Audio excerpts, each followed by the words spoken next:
asalaamaaleykum mbooloo mi mu nekk loo xam ni dañoo ñëw rek pour informer waxtaan ak peuple bi ci loi bi nga xamante ni dañ koo teg pour interpréter la loi d'amnistie. am ñoo xam ni dañoo jàpp ni ñoom de dañ koo comprendre wul maanaam dañoo nekk de bonne foi moo tax xëy na xamaguñu liñ ciy wax leeru leen mais ils sont de bonne foi. am ñoo xam ni ñoom xam nañ lan moo tax a jóg loi bi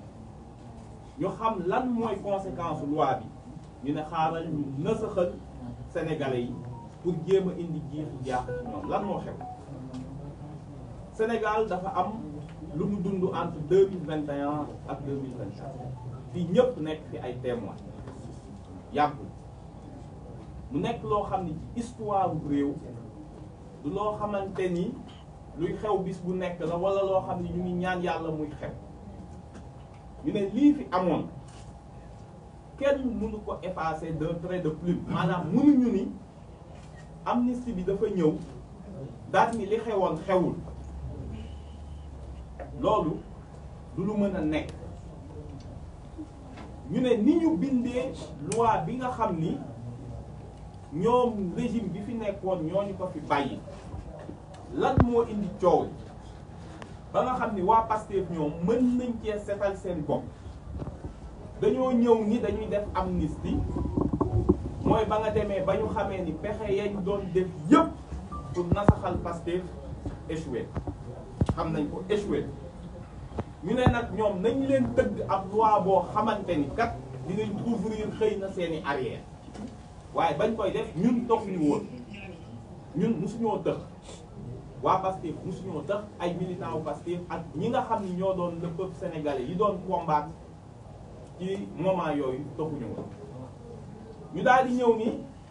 dañuy jéem a def exercice su naxante bi ñu njëkkee waxu amnistie fàttaliku leen ñëpp dañ ñu woon affaire Covid bi du ngeen ko ci dugal parce que ñii bu ñu leen bàyyee même amnistie coowal fond Covid bi ñeme nañ ko cee dugal looloo ñëppoon nekk coow li ñu ne déedéet defuñu loolu dañuy def loi boo xamante ni day tax ñu juboo mën a dem ci ay élections ci jàmm. ñu ne leen ñu ngi leen di xaar ba ngeen présenté bi ñu présenté loi bi ci commission bu leen neexee ngeen dem lire rapport ba commission des lois defoon mu ngi fi. question yi leen député opposition Yewwi Askan Wi ak waa Pastef fi posé yëpp mooy est-ce que ñi nga xam ni dañoo tuur deret est-ce que ñi nga xam ni dañoo faat ay bakk est-ce que nervi yi est-ce que ñi nga xam ni dañ doon torturer est-ce que ñooñu ci amnistie bi la ñu bokk wala bokk ni xam nga loolu question bu yomb tontu yi ñu tontu yëpp Aïssata Tall Sall mi nekkoon ministre te tey nekk jiite groupe parlementaire bi je pense que après foog ñu jox leen le rapport bi amul commission parce que liggéeyu commission dafa am solo loolu seede la mu ne bi ñu ko attiré question ci en commission mu ne acte de torture ñi ñu torturé moom mënuñoo bokk ci loi d'amnistie waa parce que ni ko gongo ginnaaw ñi nga jàpp nañ ñi ngeen ni dañoo faat ay bakkan bokkuñu ci ñun dañuy abstenir en commission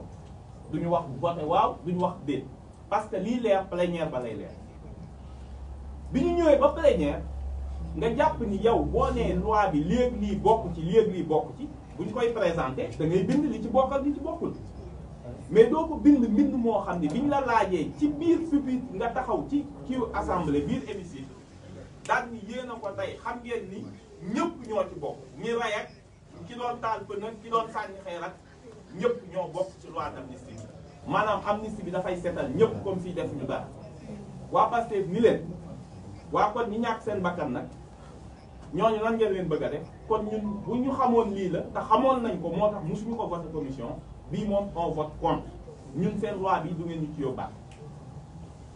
bi ñu paree ngeen dégg borom xam-xam yu mag yu bëri wax ci loi bi peuple bi yëpp di laajte mais loi bii ñu voté lan la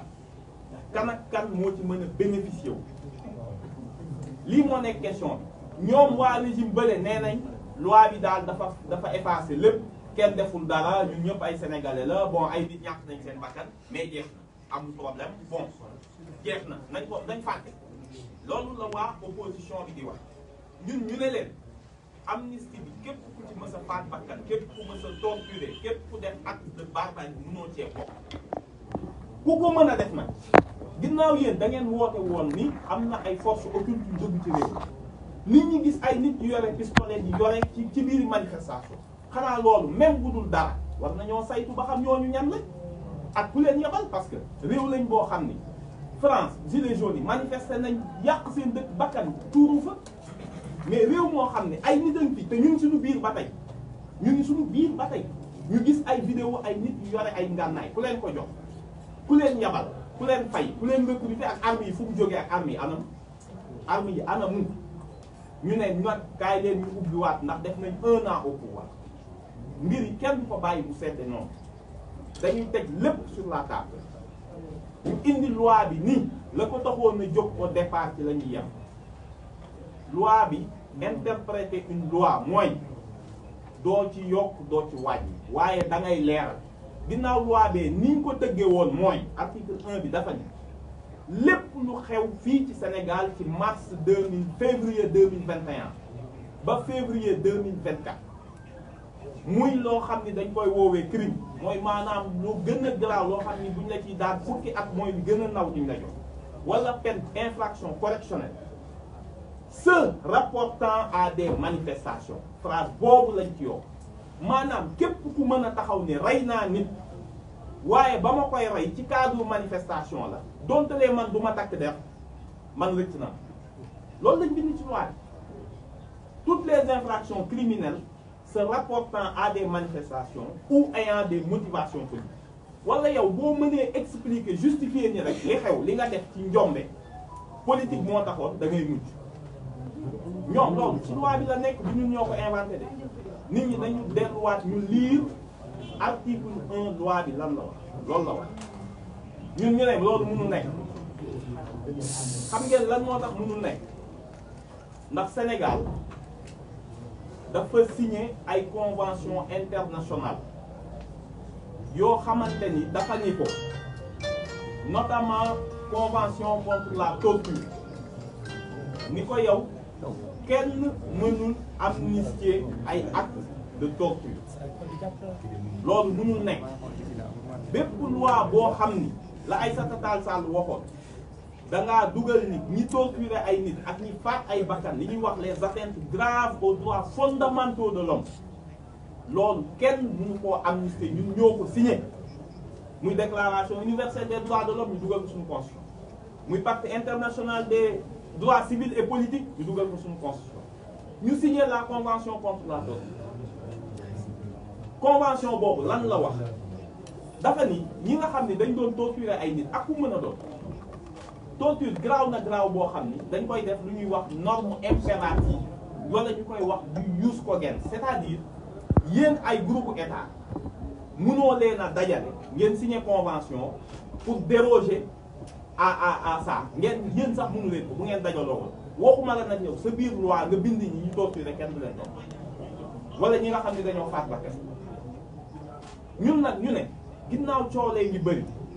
te bientôt ñi nga xam ni ñoom lañ torturer ñi ngi faat seen bakkan mën nañoo dem ci juridiction internationale dem CEDEAO ndax bu dee yow dangaa tëj ci amnistie lépp loo xamante ni nit ñi dañ koo subir ñi nga xam ni ñoo doon manifester joxoo leen lu ñuy wax recours effectif mayoo leen ñu jublu ci sa yoon pour laaj seen àq ak yelleef bi wa ilaa fem ci misaal koo xam ni doomam dañ koo faat tey nee nañ ko rek sa doom dañ koo faat bëgg naa xam ku faat doomam ak lu tax ñu faat doomam lan moo tax ñu faat doomam nga ni ko non amnistie nañ ko boo demee tribunal da ci raxas loxo mais kooku bu demee CEDEAO dañu condamné Sénégal fay loo ko alal ju dul jeex ndax dañ naan amoo recours effectif ndax faat bakkan ci ay manifestation atteinte grave droit de l'homme la ndax c'est le droit à la vie ñi nga xam ni dañu leen doon torturer ku mel ni Mancabou ku mel ni Pape Abdoulaye Touré ñooñu mënoo ni na sax na jeex na sey na déedéet ndax loolu dafay contrevenir à loo xam ni dañ koo Sénégal moo ko ratifié ni man lii su ma ko topp fu ma yóbbu bitim réew dinañ ma condamné donc image du Sénégal daf ci yàq ay daan yu metti da ko ciy teg te tôt ou tard dinañ ko obligé bu bañee parce que kon bu boobaa képp kuñ torturé boo demee CEDEAO ñu fay la xaalis te bu boobaa Sénégal day obligé dindiwaat loi bi léegi lan moo tax abrogé wu ñu indi interprétation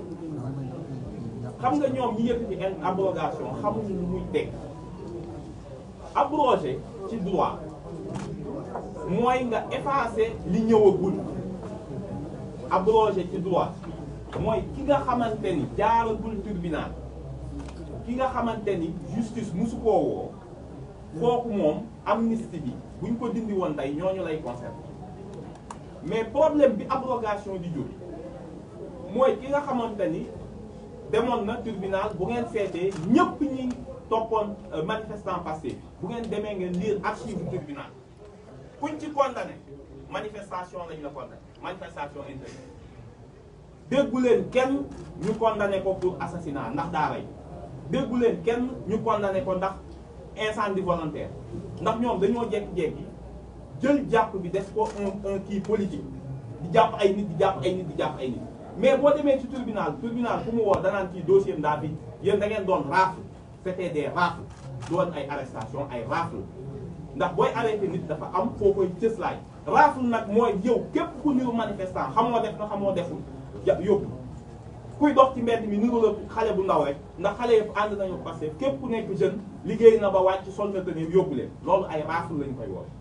moo tax les dossiers étaient vides léegi koo xam ni condamné woon nañ ko parce que ñoom bu ñu la jàppee instruction juróom-benni weer bu ñu bañee après nga topp leen dañuy obligé condamné la à juróom-benni weer ni la comme que tëddoon nga juróom-benni weer génn nga kooku tey ñaari weer la amoon pour def appel mais tey at la boo abrogé da nga naan ko perte nga sa droit appel bi nga doon def donc abrogation kuy làqatu ku bëgg a làqatu moo koy def ñun ñu ne leen làqatuwuñu parce que abrogation ñi génnoon kaso ñooñu seen casier yow sa casier judiciaire bu dee dindi nañ ci lépp lu nekkoon ci manifestation yi kenn du ko delloowaat ndax abrogation du xawal démb pour ginnaaw pour suba la ak ginnaaw suba donc ñun nous sommes relativement à l'aise ak abrogation ñoom ñi koy wax xamuñu ka ko yëkkati sax xamul xëy na lu muy fekk lam ci jublu woon mooy jàpp ni bu ñu abrogé ña nekk ca palais ba dañuy dellu Cap Manuel ndax ñoom comme que ñun mënoo leen a gagné ci urne nga ne xaaral nga jéem a jaar ci abrogation te xamul ni abrogation sax tekkiwul lool. léegi daal pour bañ koo guddal li nga mën a wax mooy ñun dañu ni il faut mbiri leer am na lu ñu mën a amnistier kooku dëkk yëpp nangu nañ mais muy cour CEDEAO muy cour européenne des droits de l'homme muy instance Nations Unies yëpp dañoo mànkoo d'accord ni loi d'amnistie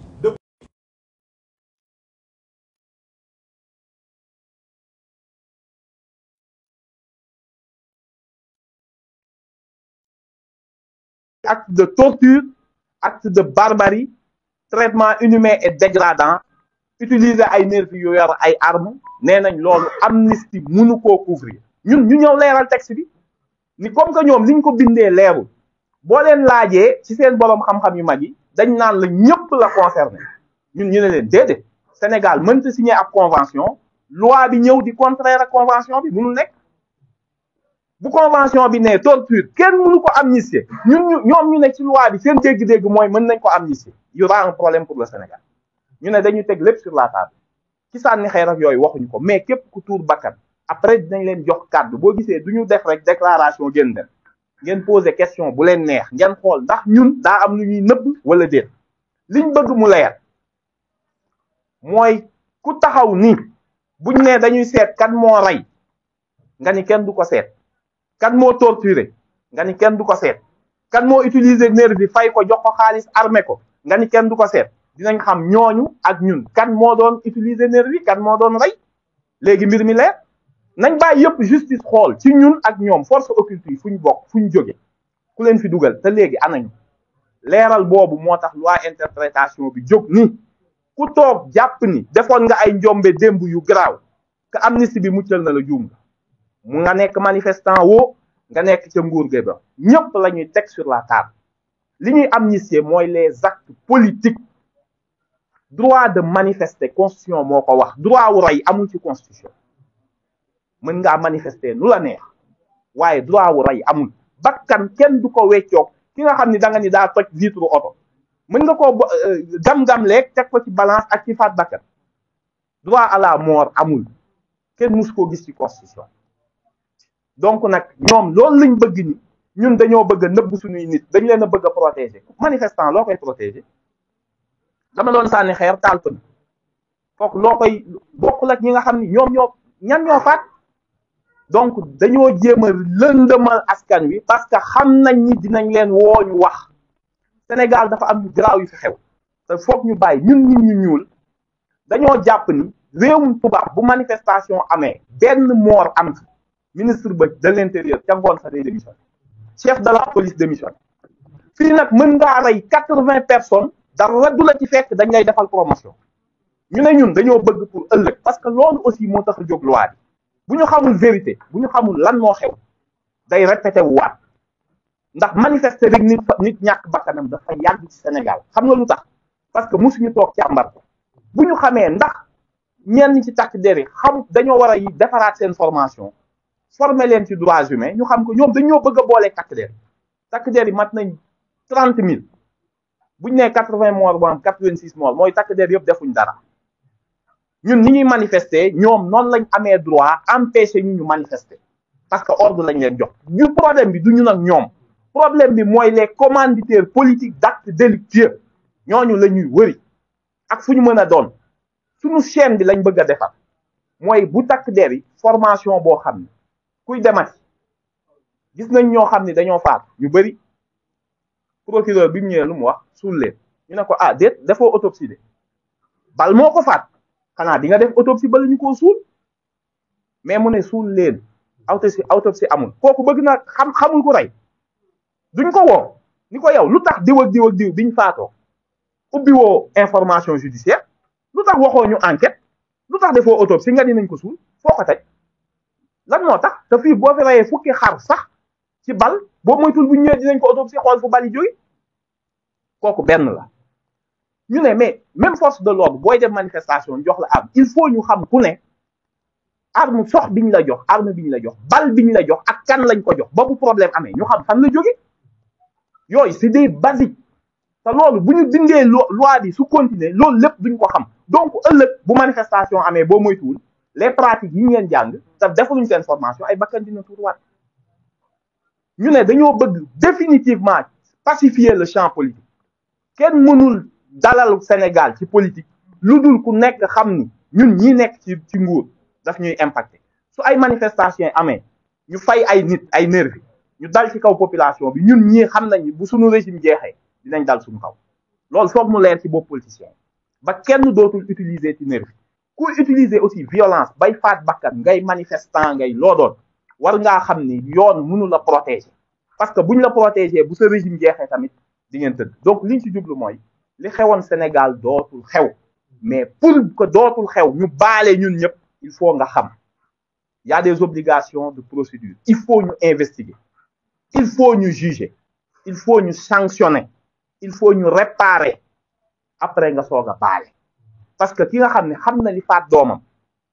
ci lay gën a mën a dale que buy dund goo xam ni lu yóbbu sama doom bis bu nekk da koy poser ki ñu doon torturer il faut ñu bannir torture de nos pratiques beneen yoon képp ku jàppati nit xam ni nit nga jàppoo mala manifestation politique jarul ngay jàpp nit di dóor ak def yoo xam ni c'est des traitements yoo xam ni mala sax duñ ko def tubaab gënuñu il faut ñu comprendre loolu ay nit ñu ñuul lañ ñoom bu ñu manifester kenn sa yaay du tiit sa papa du tiit mais manifestation boo xam ne lu mu ñàkk fayda boo génnee ñu ne est-ce que di nga ñibbisi loolu mënu ko donc lii moo tax ñu interpréter loi bi leeral ci ni képp koo xam ni dangaa tuur bakkan dangaa torturer ay nit dangaa def acte de barbarie maanaam ñaawteef dangaa fexe ay nit disparaître dangaa def ay traitement humain et dégradant képp ku ko def ak foo mën a bokk te ñoom loolu lañ bëgg a tëbal nii foo mën a bokk nga bokk ci nguur ga mooy nga bokk ci manifestant yi amnistie bi du la muccal dañuy tegaat lépp sur la table lii moo indi loi d'interprétation bi manipulation yi ñu ciy wax yëpp est-ce que li ñu wax yëpp am na kuñ ci muccal ñi rayul ñu ngi toog xam nañu dara leen dal nga bokk ci nguur gi xam nañ yow rayoo utiliser woo nerf bi looy tiit jàpp ngay tiit donc du loi des vainqueurs dañoo bañ li fi xewoon xewaat bu ñu bàyyee amnistie bi jàll dina xewaat loolu moom c'est sûr et certain mais bu ñu demee ba waxtaane ko les procédures judiciaires vont changer képp koo xam ni manifestation ñàkk nga bakkan procureur dootul xalaatati nañ la suul mukk te autopsie ñu la médecin dootul ñeme ku ñu torturer mu bind mort par accident te xam ni ba nga fay dugg dañ laa jàpp dugal la nga faatu ñu ne ko bindal mort par accident ñu daal di jël suul yi yooyu dafa war a jeex ci dëkk bi pour mu jeex nag il faut ñu ubbi cas yooyu lii moo indi interprétation du loi d'abrogation ndax loi bi mu ngi fi ba tey mais dadul protéger ñi def ñaaw téef yi gën a graaw loolu buñ ko defee c'est parce que buñ ko deful Sénégal dañ koy condamné ci CEDEAO dañ koy condamné ci bitim réew buñ tuddee suñu réew ñu ne ñu déedéet am nañu fi ne faat nañ leen torturé nañ leen te ñooñu dañoo war a am justice donc lii moo indi ak ñi disparaître parce que convention bi nga xam ni moo def torture ak convention qui protège contre les disparitions forcées ñoo yam ay normes de jus cogens la maanaam kenn mënu koo jël ci loi ba mucc ci benn ñaar li ñuy wax compétence universelle gis nga tey ñun dañoo sax bëgg a protéger ñi def ñaawteef parce que tey ku torturer nit convention bi dafa ni boo demee bitim réew ñu porter la plainte mën nañ la faa tëj yow Sénégal nga defee ñaawteef ki nga ko def Sénégal la dëkk mais boo demee France nga dugg territoire Union européenne nga dugg ku signer convention bi rek bu ñu la fa porter plainte dañ lay téye au lieu ñu lay juger bitim réew ñoo xam ne xamuñu woon li xew bàyyi leen ñu juger leen fii ndax boo ngeen muccee ci Sénégal ak amnistie ku dem voyager ci ñoom France bu ñu la porter plainte dañ lay téye moo tax nag ñu bañ ñun suñu réew ñu koy tudd ci affaire yu mel noonu ñu ne nañ leen ko teg sur la table leeral mbiri làquñu kenn faraluñu kenn tuumaaluñu kenn article bi dafa ni rek ni ngeen bindee seen texte bi baaxul dañ koy leeral du toute infraction criminelle se rapportant à des manifestations ñu ne sauf ñu yokk ci ni sont exclus du champ de l'amnistie les assassinats les meurtres les actes de barbarie les traitements inhumains et dégradants et les actes de torture lii lañ wax même si ces faits se rapportent à des manifestations ou ont des motivations politiques est-ce que leer na képp ku rey faat bakkan même bu dee da nga koo def ci biir manifestation wala li taxoon nga def ko politique la doo ci mucc kon setal nañ tuumaaluñ kenn làquñu kenn lii moo ko indi woon j'espère que léegi vous aurez la parole incha allah président Ayib merci.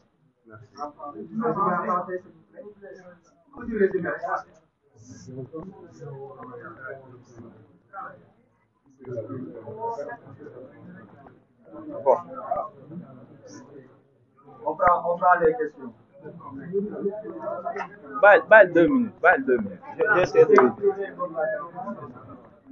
Donc, je vais essayer dans les 2 minutes. Bon, rapidement. Bien sûr. Donc, merci à tous. Nous sommes ravis de vous accueillir aujourd'hui pour la conférence de presse organisée par le parti PASTEF sous la direction du président du groupe parlementaire et du secrétaire général du parti, le président Ayib Daffé. Nous remercions tous les honorables députés qui sont venus assister à cette conférence de presse. Nous espérons qu'au sortir de celle-ci, toutes les manipulations autour de la loi d'interprétation sur le champ d'application de la loi d'amnistie seront définitivement rangées dans les tiroirs. De quoi s'agit-il? Lorsque la loi d'amnistie a été présentée en 2024, les députés de Yewwi Askan Wi et notamment ceux de PASTEF avaient posé à Madame la ministre Aïssata Tall Sall, garde des Sceaux, ministre de la Justice, qui présentait la loi au niveau de l'Assemblée nationale, qui défendait cette loi au niveau, le projet de loi d'amnistie au niveau de l'Assemblée. Est-ce que les crimes de sang, est-ce que les crimes de torture, les infractions de torture, de traitement inhumain et dégradant étaient couverts par l'amnistie? Elle a bien précisé en commission des lois, et le rapport de la dite commission est là pour le prouver, qu'aucun acte de torture ne pouvait être couvert par la loi d'amnistie. Les députés PASTEF ont pris acte de cette déclaration, ont décidé de ne pas voter contre, de s'abstenir en commission, attendant la plénière. Lors des plénières, le texte qui a été présenté a été écrit, libellé de sorte à couvrir toutes les infractions de toutes les catégories et quelle que soit leur nature. Toutes les infractions criminelles, que ce soit les assassinats, les tortures et les actes de barbarie, dans l'écriture, la rédaction de la loi, semblait être couverte par l'amnistie, constituant un reniement de la ministre qui, devant l'hémicycle, a déclaré, vous le savez tous très bien, toutes les infractions criminelles de toute nature sont couvertes par la loi d'amnistie. Cela avait soulevé l'ire des députés de PASTEF et de Yewwi Askan Wi qui avaient voté contre cette loi d'amnistie. Donc, ce n'était pas une loi taillée sur mesure pour PASTEF, mais plutôt pour protéger ceux qui avaient commis des atteintes graves aux droits fondamentaux de l'homme. Il se trouve que, après le vote de cette loi et la controverse qui s'en est suivie, et c'est ça le but d'une loi d'interprétation, c'est de reconnaître un état de droit préexistant qu'une définition imparfaite a rendu susceptible de controverse. C'est une loi qui n'apporte rien, qui n'ajoute rien à la loi, mais qui précise juste le champ d'application de la loi d'amnistie. Que dit l'article 1er de la loi d'amnistie d'alors, votée en 2024? Que toutes les infractions criminelles et correctionnelles commises au Sénégal ou à l'étranger entre le 1er février 2024 et le 24 février ou 23 février 2021 et 2024,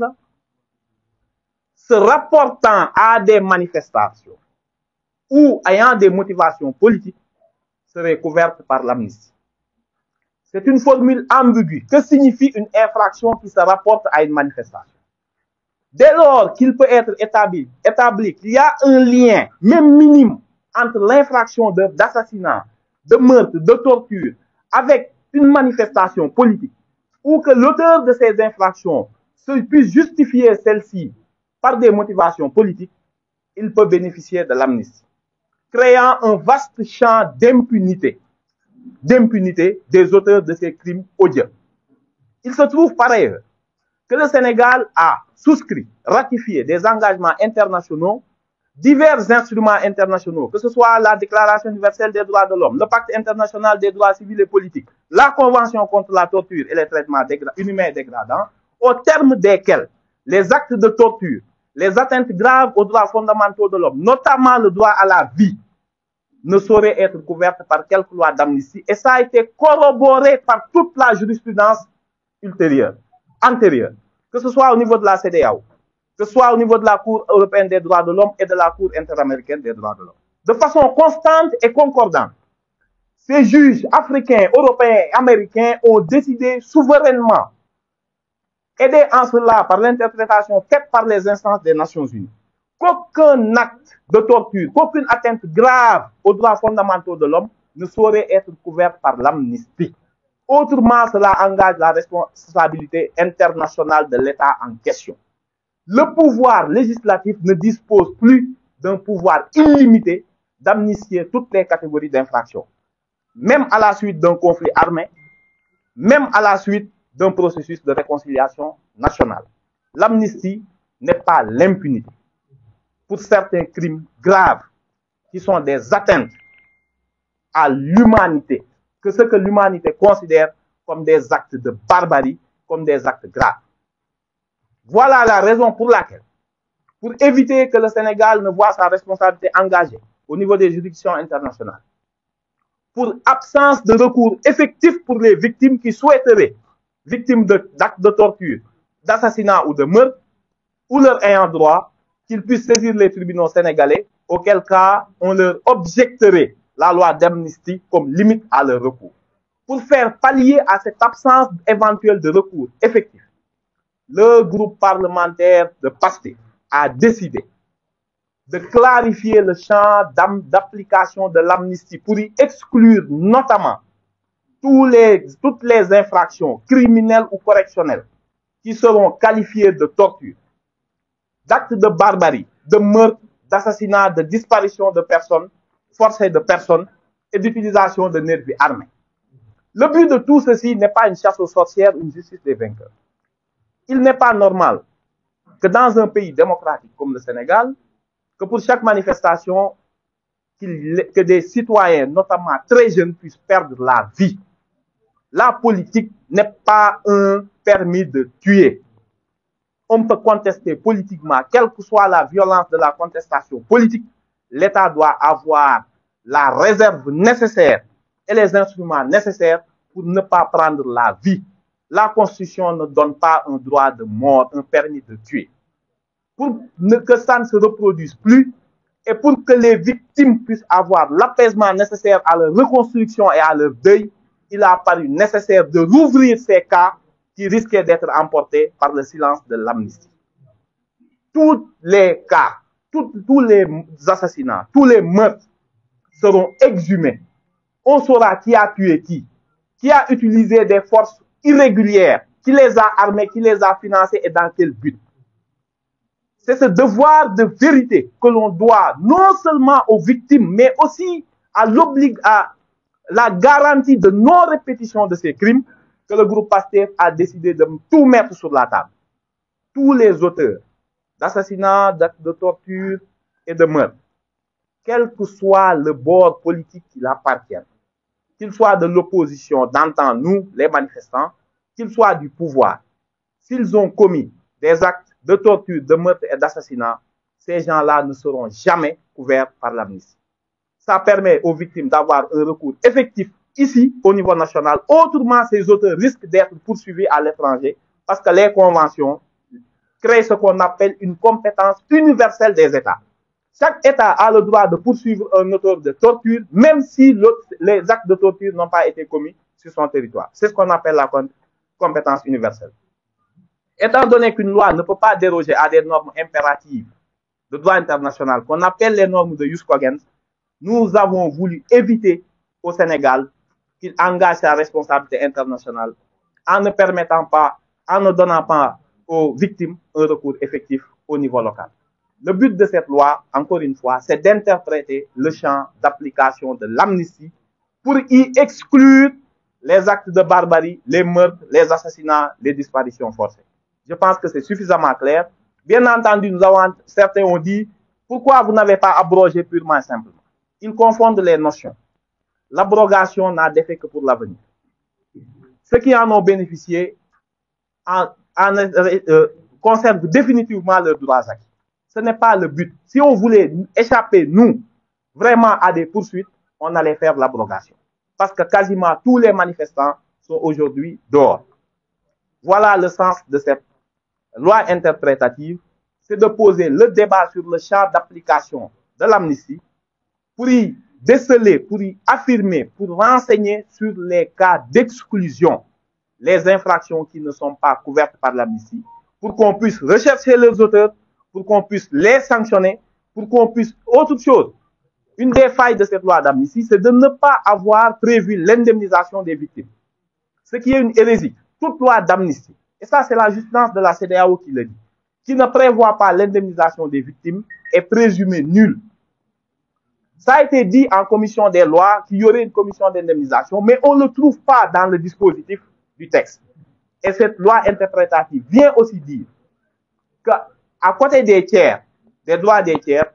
il sera prévu le droit des victimes. Et par victime, on entend toutes les victimes, que ce soit les personnes physiques ou les personnes morales. Ça veut dire les sociétés ou les entreprises qui auraient subi des dommages lors de ces manifestations. Voilà les deux points de la loi interprétative. Affirmer le champ d'application de la loi et prévoir un mécanisme d'indemnisation des victimes. Voilà, merci beaucoup. Merci. Merci.